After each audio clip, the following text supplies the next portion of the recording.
فلوج جديد من محافظة أسيوط. تعريت كده ليه يا صاحبي؟ قضينا يوم كده على السريع من محافظة أسيوط، ومن بداية اليوم بقى أكل وشرب وتروح فين تشتري لبس، ودي بقى الأماكن اللي ترشحت لي من الكومنتات.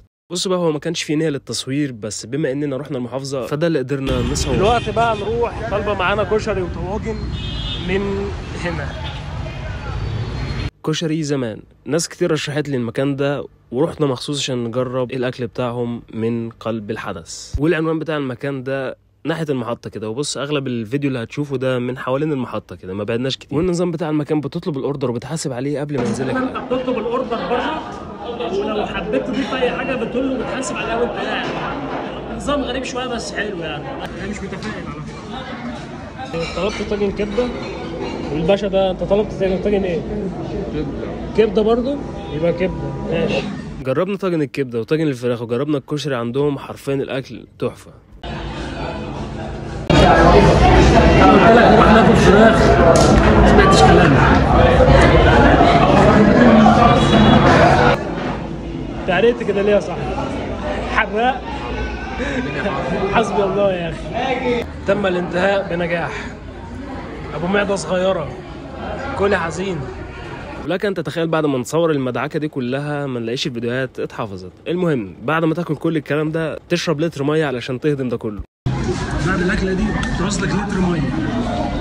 المكان والاكل كمجمل كويس، بس في حر شويه. يلا بقى عشان نلحق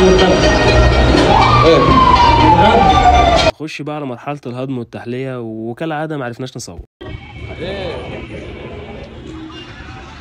شوبينج. نعمل شوبينج فين؟ في اسيوط.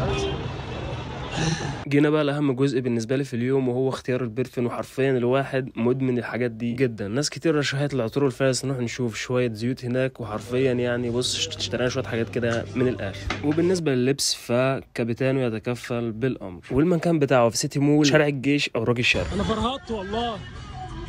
كان معانا تليفون مجهد شويه، دخلنا محل هاتف المدينه، قلنا يمكن نلاقي ليه حل، بس كالعاده ما نفعش. بص، هي محافظه حلوه وكل حاجه، بس كالعاده حر زيها زي الواد الجديد بالظبط. رحنا عند الراجل رايق ده، طلبنا كوبايه قهوه. على النعمه درجه الحراره 70.